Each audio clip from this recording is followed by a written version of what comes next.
오늘부터 예수님의 비유의 말씀을 우리가 함께 나누도록 하겠습니다. 오늘 첫 번째 시간으로 씨 뿌리는 자의 비유에 대한 말씀이 어떤 의미인지 우리가 함께 살펴보도록 하겠습니다. 이 씨 뿌리는 자의 비유는 마태, 마가, 누가복음에 다 등장을 합니다. 마태복음 13장, 그리고 마가복음 4장, 그리고 누가복음 이제 8장에 기록이 되어 있습니다. 다른 마태복음과 마가복음, 누가복음을 종합해 보면 예수님께서 이 말씀을 어디서 하셨는가 하면 이제 바닷가에 배를 띄우고 바닷가로 나가셔서 배를 타고 나가신 것이죠. 어느 정도 나가셔서 이 바닷가에 둘러선 무리들에게 말씀을 전하신 것입니다. 그러니까 그 당시에 오병이어 사건을 보면 남자만 5천 명이었으니까 2배, 3배가 넘는, 그러니까 신학자들은 한 2만 명이 넘는 사람들이 있었을 것이다 이렇게 추측을 하는데, 그렇게 많은 사람들에게 예수님께서 어떻게 효과적으로 복음을 전하실까를 나름 고민을 하셨던 것 같아요. 그래서 때로는 산에서 말씀을 전하시기도 하시죠. 산에서 만약에 말씀을 전하셨다고 한다면 산상순, 우리가 잘 아는 것처럼 어떤 분들은 예수님께서 산 위쪽에서 말씀을 전하셨다. 또 어떤 사람들은 예수님께서 산 아래에서 말씀을 전하셨다. 만약에 산 위에서 전하셨다고 한다면 그것을 듣는 무리들은 이렇게 서서 예수님의 말씀을 들어야 했던 것입니다. 고개를 들어서. 그리고 만약에 산 밑에서 예수님의 말씀을 들었다고 한다면 예수님께서는 서셔서 말씀을 전하셨을 것이고, 듣는 청중들은 극장식으로 이렇게 앉아가지고 듣는 그런 모습이 되었을 것입니다. 근데 대부분의 신학자들은 아마 예수님께서 산 위쪽에 서셔가지고 말씀을 전하시고 밑에서 청중들이 이렇게 서서 함께 서서 들으셨을 것이다. 왜냐하면 산상순을 말씀하실 때 산에서 내려오는 그 바람을 이용하여서 수많은 사람들에게 효과적으로 예수님의 음성이 들리도록 그렇게 하셨을 것이다 이렇게 추측을 합니다.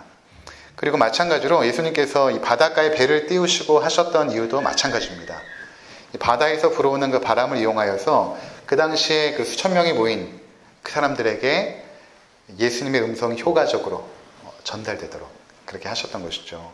참 놀라운 것은 성지순례를 가보면 원형 경기장 같은데 맨 한가운데 딱 서가지고 어떤 이야기를 조용히만 던져도 저 끝쪽에 앉아있는 사람에게도 들을 정도로 그 당시에 어떤 그런 자연을 이용하여서 그 메시지들이 전달하도록 하는 그런 것들이 아마 사람들 사이에서 알려졌던 것 같습니다. 그래서 예수님께서도 그렇게 바다에, 오늘날로 하면 예수님께서 이 음향시설에 관심이 있다는 것이죠. 그분의 말씀이 효과적으로 전달할 수 있도록 그렇게 배를 띄우시고 이제 말씀을 증거하시기 시작하셨습니다. 그러면서 이제 하셨던 그 첫 번째 비유, 그 마태복음에는 13장에 7가지의 비유가 나오는데 그 중에 첫 번째가 씨 뿌리는 자의 비유고, 누가복음 또 마가복음 공이 이 비유의 말씀이 조금씩은 다르지만 전체적인 내용은 같습니다. 이 말씀을 하십니다. 근데 여기 보면 왜 예수님께서 비유로 말씀하시는가에 대한 이유를 밝히시는데, 누가복음 8장 10절 우리 함께 읽어보도록 하겠습니다. 이르시되 하나님 나라의 비밀을 아는 것이 너에게는 허락되었으나 다른 사람에게는 비유로 하나니 이는 그들로 보아도 보지 못하고 들어도 깨닫지 못하게 하려 함이라. 예수님께서 하나님 나라에 대한 이야기들을 하실 때 비유를 쓰신단 말이에요. 그러니까 제자들이 예수님 왜 비유를 쓰십니까? 라고 말하니까 이렇게 대답을 하시는 것입니다. 하나님 나라의 비밀을 아는 것이 너희에게는 허락되었지만 다른 사람에게는 비유로 하나니 이는 그들로 보아도 보지 못하고 들어도 깨닫지 못하게 하려 함이라. 도대체 무슨 말씀입니까? 전에 제가 잠깐 언급드린 적이 있습니다. 이것은 이사야서에 그 이사야가 하나님 앞에서 하나님의 영광을 보고 하나님께서 누가 나를 위하여 갈꼬 그렇게 말할 때 이사야가 내가 여기 있습니다. 나를 보내소서 말씀하자 이사야가 그때 하나님께서 하신 말씀입니다. 뭐냐면 나의 말씀이 너희에게 증거될 때 하나님께서 원하신 것은 무엇인가 하면 나의 사랑하는 자녀들이 그 말씀을 깨닫고 돌이키기를 원한다. 반면에 여전히 이 땅에 악행을 범하고 그 마음이 어두워지고 하나님을 대적하는 자들에게는 그 말씀이 들려지기를 원치 아니한다 라는 하나님의 그 심정을 말씀하신 내용이거든요. 그러니까 하나님께서는 그분의 자녀들이 하나님께로 돌아오는 것을 기뻐하시죠. 그리고 모든 사람들이 구원에 이르기를 기뻐하시는데 여전히 그들이 귀를 막고 여전히 하나님 앞에 나오기를 원치 않는 자들이 있습니다. 구약에는 마음이 강박하고 목이 곧은 자들 이렇게 표현하는데 그들에게는 이 말씀이 들려지기를 원치 않으셨던 것입니다. 끝까지 목을 곧게 하고 그 마음을 강박해 한 자들에게는 그 말씀이 들려져서 깨닫지 못하도록 하시기 위해서 하나님께서는 이것을 비밀로 감춰 두셨다는 것입니다. 그런데 이것이 왜 비밀인가? 비밀이라는 것은 특징이 그렇지 않습니까? 어떤 자들에게는 이 비밀이 알려집니다. 그리고 비밀의 특징은 반드시 알려지게 되어 있는, 누군가는 알고 있고 또한 누군가에게는 알려지는 것이 비밀의 특징이죠. 그러니까 하나님의 그 복음은 하나님의 특정한 자들에게는 알려지기를 원했지만 그렇지 않은 자들에게는 이것이 감춰지기를 원했다라는 것이 하나님의 뜻이었던 것입니다. 그래서 에베소서 3장 3절에서 5절, 곧 계시로 내게 비밀을 알게 하신 것은 내가 먼저 간단히 기록한 것과 같으니 그것을 읽으면 내가 그리스도의 비밀을 깨달은 것을 너희가 알 수 있으리라. 이제 그의 거룩한 사도들과 선지자들에게 성령으로 나타내신 것 같이 다른 세대에서는 사람의 아들들에게 알리지 아니하셨으니. 자, 여기 보니까 그리스도의 비밀 이렇게 말하고 있죠. 또 3절에 곧 계시로 내게 비밀을 알게 하신 것은 이렇게 말하고 있죠. 신약시대에 있어서 비밀이라는 것은 하나님의 그 말씀, 복음 또는 그리스도를 비밀이라고 하는데, 구약에서는 이것이 때로는 예표로 또는 상징으로 이렇게 감춰져 있었던 것인데, 예수 그리스도께서 오심으로 말미암아 그 모든 감춰져 있던 것들이 밝게 알려진 것입니다. 밝게 알려졌는데 그 밝게 알려진 것이 누구에게만 깨달아지냐 하면 하나님의 택정받은 자녀들에게만 이것이 깨달아진다는 것입니다. 그래서 5절에 보면 이제 그의 거룩한 사도들과 선지자들에게 성령으로 나타내신 것 같이, 하나님의 택함을 받은 사도들 그리고 선지자들에게는 성령으로 말미암아 그들이 깨달아 알게 되었다는 것입니다. 그리고 다른 세대 사람들에게는 알리지 않았다는 것입니다. 비밀로 감추어 두었다는 것입니다. 또 에베소서 6장 19절 함께 읽도록 하겠습니다. 또 나를 위하여 구할 것은 내게 말씀을 주사 나로 입을 열어 복음의 비밀을 담대히 알리게 하옵소서 할 것이니. 여기서도 복음을 비밀이라고 말하고 있는 것입니다. 또 골로새서 4장 3절 함께 읽습니다. 또한 우리를 위하여 기도하되 하나님이 전도할 문을 우리에게 열어주사 그리스도의 비밀을 말하게 하시길 구하라. 내가 이 일 때문에 매임을 당하였노라. 그래서 하나님 말씀, 이 복음, 그리스도는 비밀로 여전히 감춰져 있는데 하나님께서 그의 사랑하는 자들에게 성령을 보내시고 이것들을 깨닫게 하신다는 것입니다. 에베소서 1장에 바울이 기도한 것처럼 저들에게 지혜와 총명을 주셔서 하나님의 뜻을 알게 하시고 마음의 문을 열어주사 하나님 나라의 그 놀라운 진리들을 깨닫게 하옵소서 기도하지 않습니까? 그러니까 우리가 아무나 하나님 말씀을 듣고 설교를 듣고 또 가르침을 받는다고, 하나님 말씀을 배우고 공부한다고 이것이 깨달아지는 것이 아니라 하나님께서 그의 사랑하는 자들에게 성령을 보내셔서 깨닫게 해주셔야만 이 하나님 말씀이 우리에게 깨달아지고 알아진다는 것입니다. 그래서 제가 간혹 그 예를 들지 않습니까? 회심 전에 문화부 장관을 역임했던 이효련 장관, 작가로 활동하고 지금은 여러 가지 저서를 통하여서 또 하나님 나라의 놀라운 진리들을 본인이 깨달은 것들을 이렇게 적고 있죠. 그러니까 처음에 썼던 책이 지성에서 영성으로, 이런 책을 처음에 출간하고 지금도 많은 분들이 읽고 있는데, 그분이 그 회심하기 전에도 성경을 많이 읽었다고 합니다. 자주 읽고. 근데 그분이 그 성경을 읽었던 것은 문학 작품으로 또는 종교적인 어떠한 경전으로 읽었던 것이죠. 그렇게 하나님 말씀을 읽을 때 아무리 뭐 수십 번, 수백 번을 읽어도 이 말씀이 이해가 되어지지 않는 것입니다. 믿어지지도 않고. 근데 그가 자신의 그 딸이 변호사 아니었습니까? 근데 나중에 손자가 병에 걸리게 되고 그때 그 자신의 딸도 예수님을 의지하게 되고 그러면서 나중에 신학 공부도 하게 되고 물론 암으로 죽게 되죠. 그 이효령 장관의 딸이 죽게 되는데 그 과정 가운데서 아버지를 위하여 계속 기도하지 않습니까? 그러면서 그 이효령 교수가 깨달았던 것이 무엇인가 하면 사람의 힘으로 할 수 없는 것이 있구나. 나의 손자의 질병이나 나의 딸의 질병을 사람의 능력이나 힘으로 할 수 없구나라는 사실을 깨달으면서 그러니까 점점 하나님 앞으로 나오게 됩니다. 그리고 성령께서 그에게 지혜를 주시고 그의 마음의 문을 열어주셔서 이제는 말씀을 깨닫게 하신 것입니다. 그래서 그가 일본에 있을 때에 하영조 목사님 돌아가시기 전에 하영조 목사님을 통하여 세례를 받게 하시고 지금은 완전한 그리스도인이 되어서 하나님을 증거하는 그런 귀한 사명을 하고 있죠. 그러니까 이렇게 하나님께서 성령을 우리 가운데 오셔서 마음의 문을 열어주시고 지혜와 계시의 영을 열어주시지 않으면 이것은 여전히 우리 가운데 비밀로 남겨져 있는 것입니다. 그냥 지식으로는 알 수 있을지 모르지만 이것은 우리 가운데 실제적으로 능력으로 역사하는 살아있는 하나님의 말씀으로는 들려지지가 않는다는 것입니다. 그래서 도올 김용옥 교수 같은 경우에는 하나님 말씀을 잘 알죠. 요한복음도 그가 강해서를 내고 로마서도 강해서를 낼 정도로 하나님 말씀을 잘 알고 그의 어머니가 권사님이고 그가 한신대를 신학 공부를 하고 또 미국 예일에 가서 거기서도 신학 공부를 하고 그렇지만 그의 설교를 제가 듣고 그의 어떤 요한복음 강해를 제가 쭉 들어봐도 구약을 일단 믿지 않고 구약의 하나님을 믿지 않고 예수 그리스도를 그냥 역사상에 있었던 인물 주와 그리스도 하나님으로 믿지 않습니다. 그냥 역사상 있었던 우리에게 좋은 말씀을 들려주었다. 그런 도덕적인 교사, 훌륭한 성품의 그런 분. 이 정도로만 그가 인정을 하죠. 그러니까 하나님께서 그에게 아직 지혜와 계시의 영을 주시지 않은 것입니다. 지식으로는 성경을 분석하고 원어로는 다 해석을 하는데 이것이 머리에 있는 그런 지식으로만 남아있을 뿐이지 그의 심정 가운데, 마음 가운데 아직까지 그 하나님 나라의 비밀이 열려지지가 않는 것이죠. 이곳에 있는 여러분들이 하나님 말씀을 묵상하고 또는 설교자를 통하여 하나님 말씀을 들을 때 이것이 깨달아지고 믿어지게 된다는 것은 내 능력으로나 내 지혜로 된 것이 아니라 우리 가운데 성령께서 임하셔서 이 말씀을 깨닫게 하고 있다는 것입니다. 이 말씀을 밝혀주고 있다는 것입니다. 그래서 이것이 믿어지게 된 것입니다. 이런 예화가 있습니다. 블런딘이라는 미국의 굉장히 유명한 외줄타기 선수가 있습니다.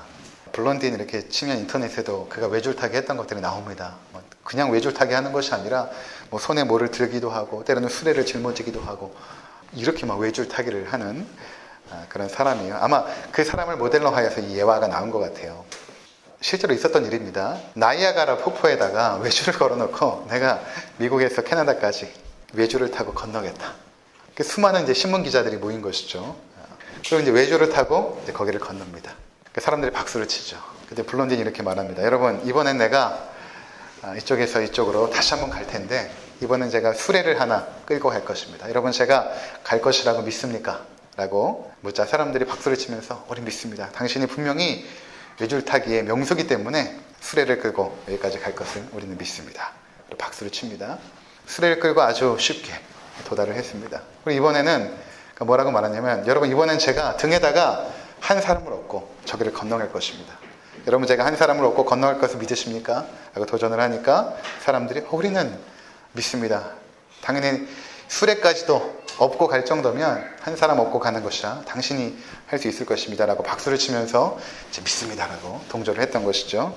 그랬더니 그 블런딘이 뭐라고 말하냐면 그럼 여러분 가운데 한 사람이 내 등에 업히십시오. 이렇게 도전을 합니다. 아무도 안 나오겠죠. 아무도 나오지 않았습니다. 한 꼬마 아이가 나왔다고 그래요. 그래서 그 아이를 업고 거기를 건넜다고 합니다. 나중에 신문 기자들이 물어보았죠. 어떻게 너는 저 아저씨 등에 업힐 생각을 했니? 라고 물어봤더니 아이가 하는 말이 우리 아빠예요. 이렇게 대답했다는 그런 예화가 있습니다. 어떤 말인가 하면 우리가 실제로 어떤 것을 믿는다고 했을 때는 실제로 거기에 우리 삶을 내어 던질 수 있어야 됩니다. 그렇지 않으면 믿는 것이 아닙니다. 만약에 블런딘이 여기서 저기까지 건너간다는 것을 믿었다면 그 등에 업힐 수 있어야 되는 것이죠. 그들이 믿었던 것은 피상적인 믿음이고 추상적인 믿음입니다.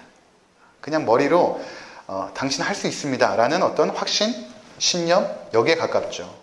근데 그 아이는 아버지를 믿은 것이죠. 우리 아버지는 나를 업고 반드시 갈 거야. 물론 예화지만 우리가 과연 믿음이 있는가? 이것을 사실은 어느 때에 우리가 알게 되냐면 평상시엔 모르게 되고 이제 오늘 본문에도 나오지만 위기의 순간에, 우리 삶의 시련의 순간에, 고난의 순간에 우리의 믿음의 정체가 이렇게 드러나게 됩니다. 그래서 이게 오늘 그 본문의 말씀은 현상이거든요. 나타난 현상을 예수님께서 그냥 말씀하시는 것입니다. 우리 보고 너희가 좋은 옥토가 되라 라는 말씀이기보다는 농부가 씨를 뿌렸는데 나타난 4가지 현상을 그대로 말씀을 하는 거예요. 이 4가지 현상이 과연 어떻게 된 것인가를 예수님께서 비유로 말씀하신 것입니다. 땅이 자기가 옥토가 될 수 있나요? 그러니까 돌짝밭이 자기가 스스로 기경하여서 옥토가 될 수 있는 것이 아니고 돌짝밭이 또는 가시덤불이 있는 그런 밭이 자기가 스스로 기경하여 옥토가 될 수 있는 것이 아니죠. 그런데 예수님께서 말씀하시는 이 비유의 그 원뜻은 이 땅에 씨를 뿌렸을 때 너희 가운데 나타난 현상이 있는데 그 가운데 4가지 현상 중에 아주 한 가지 특이한 현상이 있다. 그 현상이 과연 무엇인가를 예수님께서 말씀하고 싶었던 것입니다. 그래서 우리가 한 가지씩 한번 살펴보도록 하겠습니다. 첫 번째로는 하나님 말씀이 씨앗이라는 것입니다. 하나님 말씀이 씨앗이다. 이것은 이제 오늘 비유의 그대로 말씀하지 않습니까? 누가복음 8장 11절 이 비유는 이러하니라 씨는 하나님의 말씀이요 이렇게 말하죠. 씨는 하나님의 말씀입니다. 이것은 구약뿐만 아니라 신약에서도 하나님 말씀을 씨앗으로 많이 비유합니다. 베드로전서 1장 23절 함께 읽도록 하겠습니다. 너희가 거듭난 것은 썩어질 씨로 된 것이 아니요 썩지 아니할 씨로 된 것이니 살아있고 항상 있는 하나님의 말씀으로 되었느니라.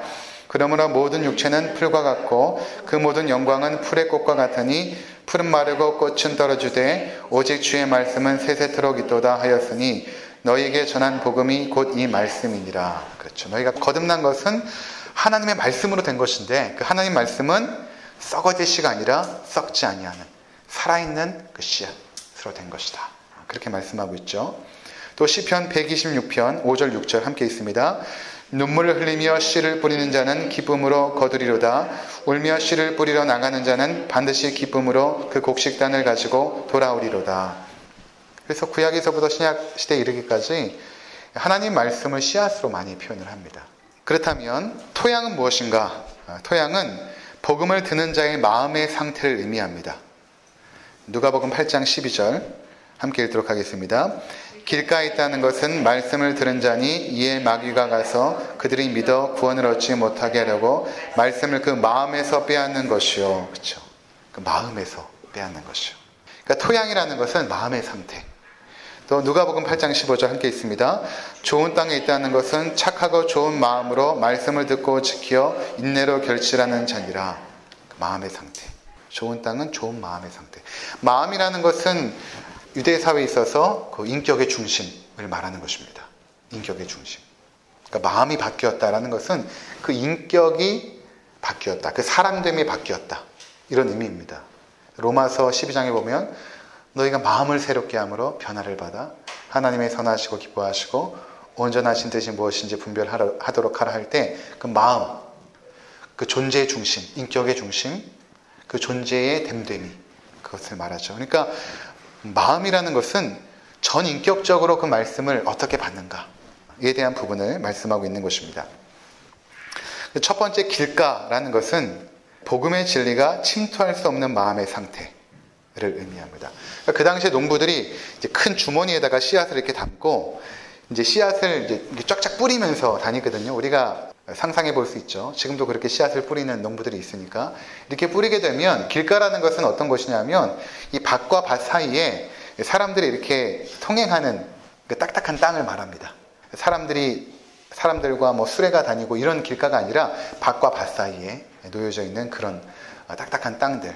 농부들이 다니기 편하게 해놨던 그 밭과 밭 사이의 경계를 이제 길가라고 말하는데 이제 뿌리게 되면은 좋은 땅에 뿌려지기도 하지만 때로는 거기에 이제 뿌려지게 되죠. 딱딱하죠.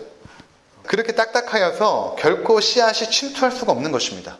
구약에 보면 목이 뻣뻣한 사람들, 이런 사람들을 의미하는데 예레미야 19장 15절 과연 어떠한 사람들인가, 어떠한 마음의 상태인가 함께 읽도록 하겠습니다. 만군의 여호와 이스라엘의 하나님께서 이와 같이 말씀하시되 보라 내가 이 성읍에 대하여 선언한 이 모든 재앙을 이 성읍과 그 모든 촌락에 내리리니 이는 그들의 목을 곧게 하여 내 말을 듣지 아니함이라 하시니라. 하나님의 말씀이 들려져도 그들이 목을 곧고치 하고 그 말씀이 침투하지 못하도록 스스로 방어하는 사람들을 말합니다. 마음이 강팍하여서 말씀이 도저히 뚫을 수가 없는 자들이 있습니다. 너무나 강팍하여서. 그 중에 한 사람이 시드기야 왕인데 역대하 36장 13절 함께 읽도록 하겠습니다.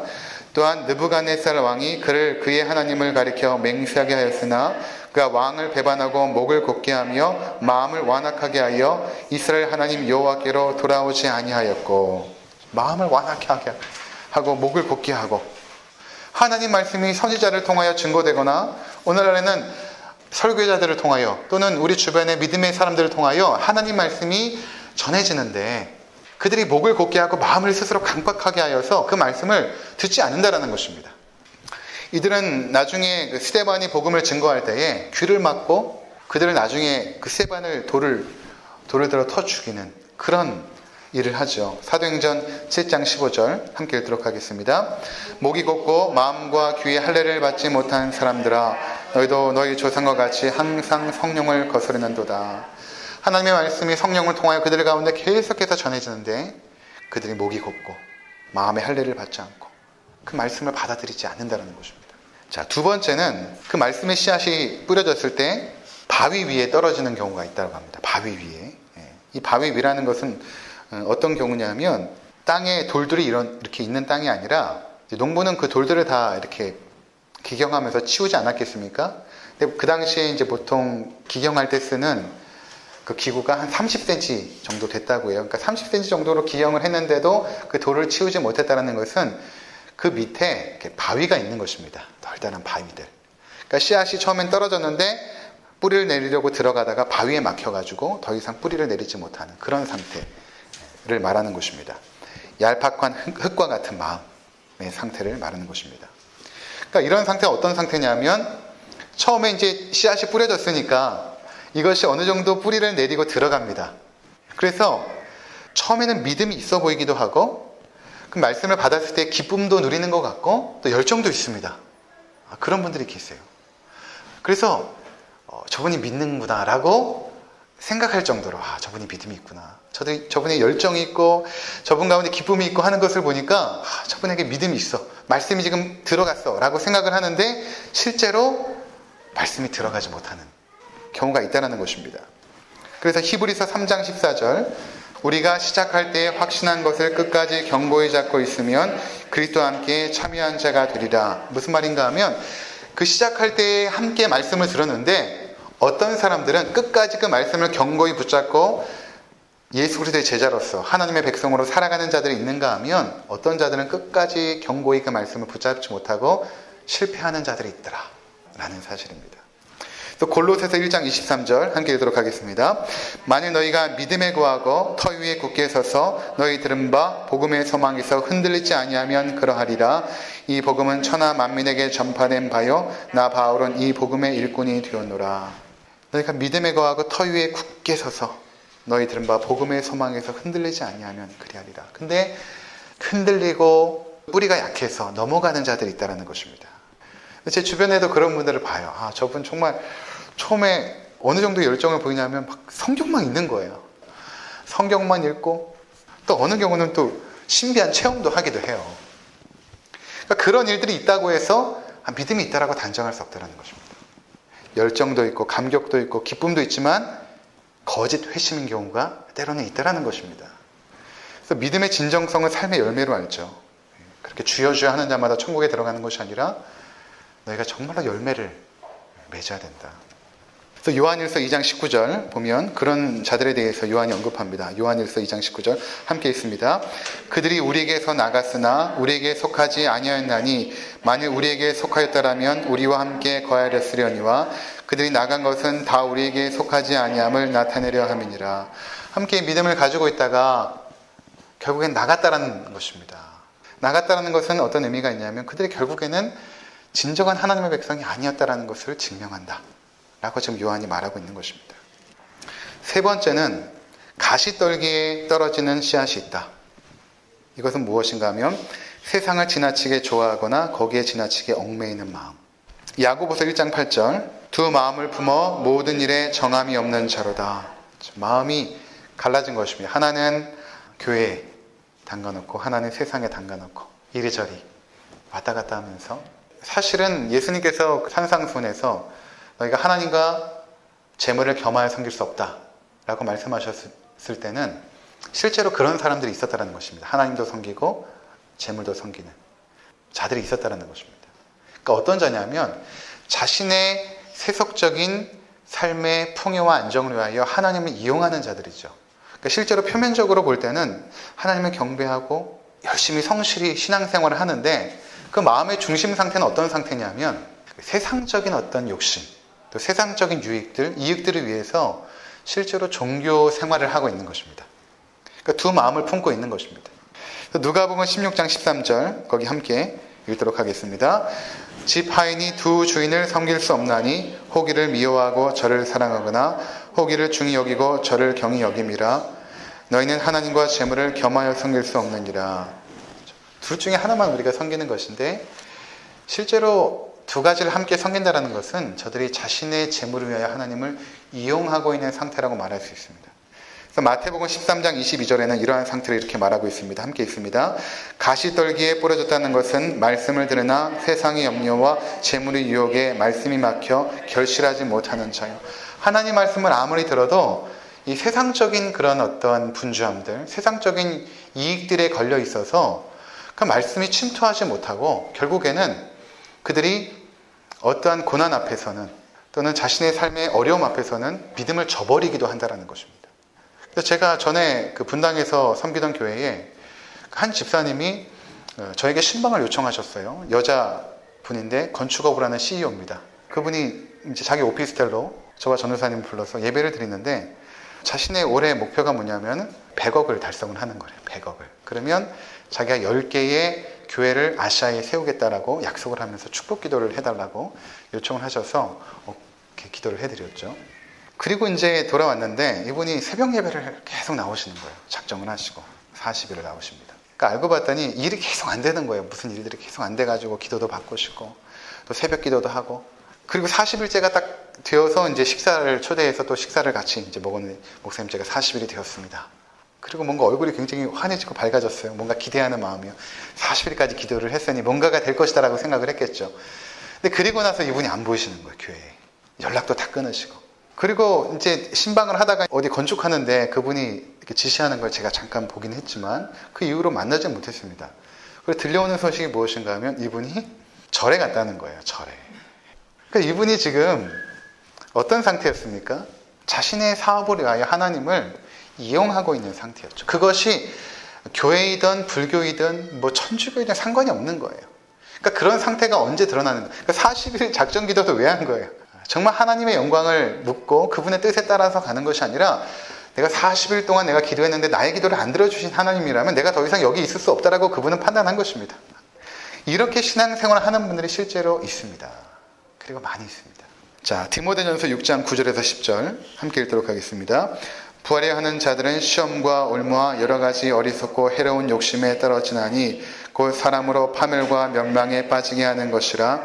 돈을 사랑함이 일만하게 뿌리가 되나니 이것을 탐내는 자들은 미혹을 받아 믿음에서 떠나 많은 근심으로써 자기를 찔러도다.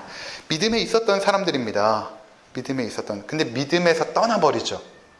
믿음에 있었는데 믿음에서 떠나게 된 이유가 무엇입니까? 부하려 하는 그 욕심이 있었습니다. 그래서 올무와 여러 가지 어리석고 해로운 욕심에 떨어져서 결국에는 파멸과 멸망에 빠지게 된 것이죠. 돈을 사랑하게 된 것, 그 탐심. 돈 자체가 죄는 아니죠. 근데 이 돈을 사랑하는 것은 돈을 위하여 하나님을 섬긴 상태를 의미하는 것입니다. 그가 실제로 섬겼던 것은 돈이지 하나님이 아니었던 것이죠. 이것이 바로 가시떨기에 떨어진 씨앗. 야고보서 4장 4절에는 이렇게 표현합니다. 함께 있습니다. 가늠한 여인들아 세상과 벗된 것이 하나님과 원수됨을 알지 못하느냐. 그런즉 누구든지 세상과 벗이 되고자 하는 자는 스스로 하나님과 원수되는 것이니라. 요한일서 2장 15절. 이 세상이나 세상에 있는 것들을 사랑하지 말라. 누구든지 세상을 사랑하면 아버지의 사랑이 그 안에 있지 아니하니. 우리의 관심이 세상에 있게 되면 하나님 말씀이 우리 가운데 떨어져도 그것들이 처음에는 잘하죠. 잘합니다. 잘하는데 이 가시떨기와 엉겅퀴에 휘둘려서 결국에는 다 말라버리죠. 마지막으로 하나님께서 그 씨앗을 옥토에 뿌리시는데 그 옥토는 어떤 옥토냐면 우리 자신이 옥토가 된 게 아니라 하나님께서 우리의 상태를 옥토로 만든 상태를 의미하는 것입니다. 자, 고린도전서 2장 12절 함께 있습니다. 우리가 세상의 영을 받지 아니하고 오직 하나님으로부터 온 영을 받았으니 이는 우리로 하여금 하나님께서 우리에게 은혜로 주신 것들을 알게 하려 하심이라. 하나님의 영이 우리 가운데 오셔서 그 은혜로 말미암아 하나님의 말씀을 깨닫게 하는 은혜를 주셨는데 그 옥토가 된 것은 우리 자체가 옥토가 된 것이 아니라 내가 옥토가 아니라 하나님께서 성령으로 우리의 마음을 기경하사 옥토로 만들었다는 것입니다. 그런 자들이 있다는 것입니다. 에스겔서 36장 25절 26절 함께 있습니다. 맑은 물을 너희에게 뿌려서 너희로 정결하게 하되 곧 너희 모든 더러운 것에서와 모든 우상 숭배에서 너희를 정결하게 할 것이며 또 새 영을 너희 속에 두고 새 마음을 너희에게 주되 너희 육신에서 굳은 마음을 제거하고 부드러운 마음을 줄 것이며. 우리의 상태는 사실은 앞에 나온 세 가지의 상태였습니다. 우리의 상태는. 근데 성령께서 우리 가운데 찾아오시고 우리의 심령을 옥토로 기경해 주신 것입니다. 우리가 한 것이 아니라. 그래서 그 말씀을 받게 하신 것이죠. 예레미야 31장 33절 시작. 그러나 그날 후에 내가 이스라엘 집과 맺은 언약은 이러하니 곧 내가 나의 법을 그들의 속에 두며 그들의 마음에 기록하여 나는 그들의 하나님이 되고 그들은 내 백성이 될 것이라 여호와의 말씀이니라.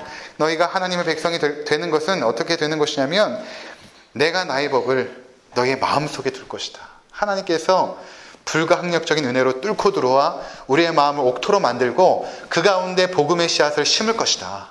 그것을 내가 하겠다. 너희는 할 수 없다. 너희는 돌짝밭이고 너희는 가시덤불 밭이고 너희는 바위와 같은 밭이지만 내가 너희의 마음을 기용하여서 그렇게 만들 것이다. 그래서 우리가 기도해야 될 내용이 무엇이냐면 바로 시편 51편 10절의 내용입니다. 함께 읽도록 하겠습니다. 하나님이여 내 속에 정한 마음을 창조하시고 내 안에 정직한 영을 새롭게 하소서. 그렇게 기도해야 되는 것입니다. 그래서 우리의 마음의 상태가 강팍해지지 않도록, 목이 굳지 않도록 우리가 늘 새롭게 되는 것이 필요한 것입니다. 우리가 기도해야 되는 것도 그런 것이죠. 하나님, 나의 마음이 강팍해지지 않도록 하나님 나의 마음을 붙잡아 주시고 주장하여 주시옵소서. 그래서 주의 말씀이 들려올 때에 그 말씀 속에서 내가 하나님의 음성을 듣게 하옵소서. 산상수훈에서도 마음이 청결한 자는 하나님을 볼 것이요. 우리가 어떻게 하나님을 봅니까? 하나님은 보여지는 분이 아닌데 그 하나님을 경험한다는 것이죠. 말씀 속에서 마음이 청결하게 될 때 성령께서 그 일을 하십니다. 그래서 항상 우리의 마음이 더러워지지 않도록 우리 자신이 지켜나가는 것도 필요한 것입니다. 하나님께서 기경하시지만 우리가 그 상태를 유지하고 계속해서 깨끗하게 해나가는 것도 필요하죠. 그러기 위해서는 우리가 보는 것도 주의해야 되고 그리고 만나는 사람도 때로는 분별할 필요도 있고 우리 삶이 복잡하지 않고 단순하게 살아가는 것도 필요하고 삶의 모든 것들을 가지치게 하여서 우리의 마음 상태가 늘 하나님께로만 있도록 만드는 작업도 필요한 것입니다. 그래서 우리의 삶을 단순할 필요가 있는 것이죠. 늘 마음이 청결하고 순결할 수 있도록. 그래서 오늘 첫 번째 비유를 우리가 함께 살펴보았습니다. 무엇보다도 옥토밭이 되어서 주의 말씀 속에서 하나님 나라를 경험할 수 있는 귀한 성도들 되시기를 주의 이름으로 부탁을 드립니다. 기도하시겠습니다.